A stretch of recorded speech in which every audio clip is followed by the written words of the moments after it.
Hello बच्चों, आज की वीडियो में हम लोग बात करने वाले हैं क्लास 10th के फिजिक्स के नोट्स के बारे में। सबसे पहले मैं आपको ये बता दूं कि ये वीडियो बनाने का मेरा कारण क्या है। ऐसे बहुत सारे बच्चे हैं जिनको फिजिक्स में क्वेश्चन आंसर्स लिखने में, नोट्स बनाने में बहुत ज़्यादा प्रॉब्लम होती है। तो इस वीडियो में मैं आपके साथ एक ई बुक शेयर कर रहा हूँ जिसके अंदर फिजिक्स के सारे प्रॉपर नोट्स आपको मिलेंगे।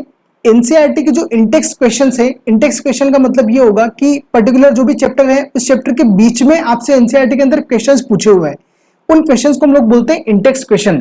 तो उनके आंसर्स मैंने एक प्रॉपर फॉर्मेटिंग में दिए हुए हैं। उसके अलावा एनसीईआरटी की जो एक्सरसाइज है उसके सॉल्यूशंस आपको इस नोट्स के अंदर मिल जाएंगे, और वो भी बहुत ईजी लैंग्वेज में। जो नोट्स लिखे हुए हैं वो proper formatting, proper points, definitions और डायग्राम्स के साथ में दिए हुए हैं। बहुत सारे बच्चे जिनको फिजिक्स में बहुत ज्यादा प्रॉब्लम होती है क्वेश्चन आंसर लिखने में, नोट्स बनाने में और उनको लर्न करने में, या फिर जो समझ नहीं आती चीजें, तो उन बच्चों के लिए ये जो ई बुक है ये बहुत ही बेस्ट रहेगी। इसका रीजन ये है कि इसकी जो लैंग्वेज है वो काफी ज्यादा इजी है। सेकेंड चीज, जो बच्चे क्वेश्चन आंसर को फॉर्मेट नहीं कर पाते हैं, format in the sense framing नहीं कर पाते हैं, कि फॉर एग्जांपल आपने चैप्टर पढ़ लिया, पूरा चैप्टर पढ़ने के बाद में अगर आपसे कोई क्वेश्चन पूछा जाए तो उस क्वेश्चन की प्रॉपर डेफिनेशन आप लोग नहीं बता पाते हो और ना ही प्रॉपर डेफिनेशन लिख पाते हो। आपको ये पता नहीं होता कि इसके अंदर कितना कंटेंट लिखना है, कितनी डेफिनेशन लिखनी है, उस डेफिनेशन के अकॉर्डिंग कितने पॉइंट्स उसके अंदर लिखने हैं, ये चीजें आप लोगों को पता नहीं होती है। तो ये जितने भी डाउट्स आपके रहते हैं ये सारे डाउट्स आपके इन नोट्स के साथ में क्लियर हो जाएंगे। तो देखिए, ये जो पहली चीज मैं आपको बता दूं कि ये जो है सीबीएसई वाले बच्चों के लिए जिनके पास में एनसीईआरटी बुक होती है, यानी कि ये जो नोट्स बने हुए वो टोटली एनसीईआरटी पर बेस्ड है। वैसे मैक्सिमम स्टेट्स में एनसीईआरटी चलती है और एनसीईआरटी के ऊपर ये सारे के सारे नोट्स बेस्ड है। अब इसमें एक चीज मैं आपको बता दूं कि क्या क्या कंटेंट मैंने इसमें लिखा हुआ है। तो सबसे पहले अगर अपन देखें तो चैप्टर 10 आपका जो है लाइट, रिफ्लेक्शन एंड रिफ्रैक्शन, इसके आपको नोट्स मिल जाएंगे। एनसीईआरटी के जो क्वेश्चन है वो सारे के सारे मिल जाएंगे। चैप्टर 11 यानी कि human I and colourful world, इसके मिल जाएंगे। चैप्टर 12 यानी कि इलेक्ट्रिसिटी के मिलेंगे। चैप्टर 13 यानी कि magnetic effect of electric current, इसके मिल जाएंगे। चैप्टर 14 यानी कि सोर्सेस ऑफ एनर्जी के मिल जाएंगे।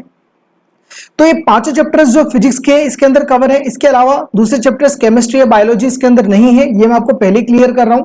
अब उसके बाद में मैं आपको इसके कंटेंट बताऊं तो कंटेंट मैंने किस तरीके से बना रखा है वो एक बार देख लीजिए। जैसे अगर हम लोग चैप्टर 10 की बात करें जो कि हमारे पास में है लाइट, रिफ्लेक्शन एंड रिफ्रैक्शन, तो इसके अंदर क्या मिलेगा आपको। जैसे देखिए, मान लीजिए कि एक आपके पास में एक टॉपिक दिया हुआ है लाइट। अब लाइट के हम लोग डेफिनेशन कैसे लिखेंगे, तो देखिए लाइट का डेफिनेशन किस तरीके से लिख सकते हैं। Light is the form of energy which makes the objects visible. We can see the objects in the presence of light, although light itself is invisible। ये तो हो गया आपके पास में डेफिनेशन जो कि आप एग्जाम में लिख सकते हैं। इसके अलावा आपके खुद के समझने के लिए, मान लीजिए कि आप ये नोट्स खुद पढ़ रहे हैं तो मैंने डायग्राम्स भी इसके साथ में दे रखे हैं और डायग्राम्स को नीचे एक्सप्लेन भी कर रखा है कि एक्चुअल में ये जो चीज है ये बोलना क्या चाह रहा है। तो ये तो आपकी डेफिनेशन हो गई एग्जाम पर्पज से।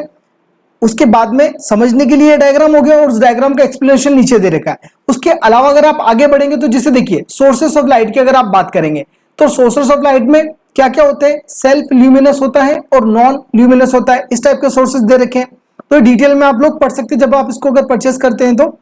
उसके अलावा जैसे अगर हम लोग मीडियम ऑफ लाइट की बात करें तो 3 मीडियम होते हैं, ट्रांसपेरेंट, ट्रांसलूसेंट, ओपेक। ये हमारे पास में 3 मीडियम्स होते हैं। उन तीनों मीडियम्स की डेफिनेशन विथ डायग्राम की कैसे होते हैं वो भी मैंने आपको यहाँ पे मेंशन कर रखे हैं।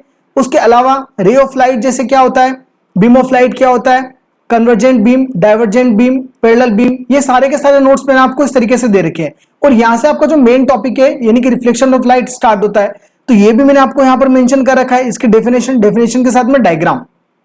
तो मतलब ये आपके पास में जो है वो प्रॉपर फ्रेमिंग के रूप में मैंने आपको सारे नोट्स दे रखे हैं। अब इसके अलावा जैसे टाइप्स ऑफ रिफ्लेक्शन की बात करें तो ये है, फिर एक पर्टिकुलर नोट यानी कि एक्स्ट्रा नॉलेज के हिसाब से मैंने आपको कुछ नोट भी बना के दे रखे हैं। अब यहाँ पे अगर लॉज ऑफ रिफ्लेक्शन की बात करेंगे तो ये चीजें आपको गिवन है। तो ये सारी चीजें पूरे चैप्टर के नोट्स आपको पहले मिल जाएंगे और पूरे चैप्टर के नोट्स कंप्लीट होने के बाद में आपको मिलेगा इसमें एनसीईआरटी के इंटेक्स क्वेश्चंस, तो वो भी देख लेते हैं।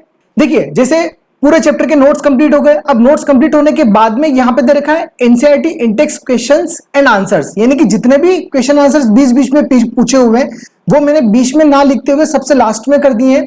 जैसे पहला क्वेश्चन है आपका एनसीईआरटी इंटेक्स का, define the principal focus of a concave mirror. अगर मान लीजिए एग्जाम में ये क्वेश्चन आता है तो इस क्वेश्चन के अंदर आपको कितना लिखना है ये आपको नहीं पता होता, तो यूजुअली क्या होता है कि आप उसको या तो कम लिखेंगे या ज्यादा लिख के आ जाएंगे, ज्यादा लिखेंगे तो टाइम कम हो जाएगा, कम लिखेंगे तो मार्क्स कट जाएंगे। तो इसीलिए मैंने प्रॉपर फॉर्मेटिंग दे रखी है कि जिसे यहाँ पर डेफिनेशन क्या हो जाएगी, light rays that are parallel to the principal axis of a concave mirror converge at a specific point on its principal axis after reflecting from the mirror, this point is known as principal focus of the concave mirror. और ये particular इसका diagram यहाँ पे mention कर दिया, तो सिर्फ आपको इसके अंदर इतना लिखना है। उसके बाद में सेकंड क्वेश्चन की बात करेंगे तो इस तरीके से इसका आंसर दे रखा है, फिर थर्ड, फिर फोर्थ, इस तरीके से सारे टेक्स्ट क्वेश्चंस कंप्लीट करने के बाद में आपको इसके अंदर मिलेंगे एनसीईआरटी की एक्सरसाइज, मतलब एक्सरसाइज यानी कि चैप्टर के पीछे के जो भी क्वेश्चन आंसर थे वो सारे का सारा क्वेश्चन आंसर आपको यहाँ पर मेंशन है। ये क्वेश्चन नंबर 1 हो गया, ये फिर क्वेश्चन नंबर 2 हो गया, इस तरीके से क्वेश्चन नंबर जितने भी इसके अंदर है वो सारे के सारे मैंने इसके अंदर मेंशन कर रखे हैं। तो ये सारे के सारे नोट्स आपको इस तरीके से मिलेंगे। अब बात करते हैं इन नोट्स को कहां से परचेस करें। तो देखिए इन नोट्स को आप दो जगह से परचेस कर सकते हैं। पहला तो आप अमेजोन से खरीद सकते हैं, दूसरा आप इंस्टामोजो जो कि मैंने डिस्क्रिप्शन में लिंक दे रखी है वहां से परचेस कर सकते हैं। मैं आपको प्रेफर करूंगा कि इसको अमेजोन से ना खरीदते हुए जो दूसरी लिंक मैंने इंस्टामोजो की दे रखी है उससे आप परचेस करें, क्योंकि उसके अंदर फायदा आपको ये मिलेगा कि अगर आप इंस्टामोजो से खरीदते हैं तो ये आपके फोन में या फिर लैपटॉप में या पीसी में डाउनलोड हो जाएगा, आप उसका प्रिंट आउट निकाल सकते हैं।